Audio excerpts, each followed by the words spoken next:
Hello everyone! For today's video, ipapakita ko sa inyo kung ano ang ginagawa ko.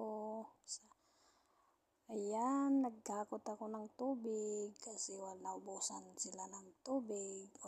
Wala akong kasama. Hindi ako kasali dyan kasi alam nyo na. Ayan, hinatid ko na sa kusina.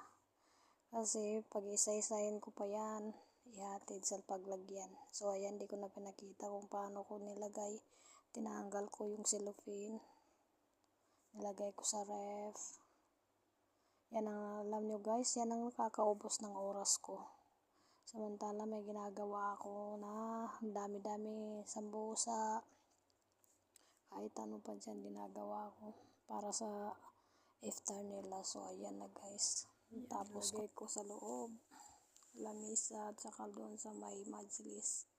Ilagyan ko din kasi naubusan din si Baba ng tubig. Maghahanap pa tawagin kapag wala ng tubig sa loob.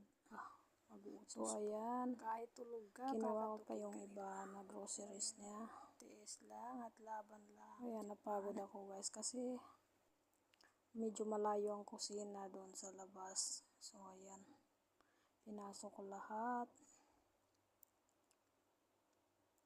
Kasi tawag ng tawag si Amo, alam naman niyang may ginagawa ako. Wala kasing gagawa, sino pang gagawa, hindi ako. Grabe pagod ko dyan, ang init-init pa sa labas. Nagpa-fasting pa ako guys. Thank you for watching.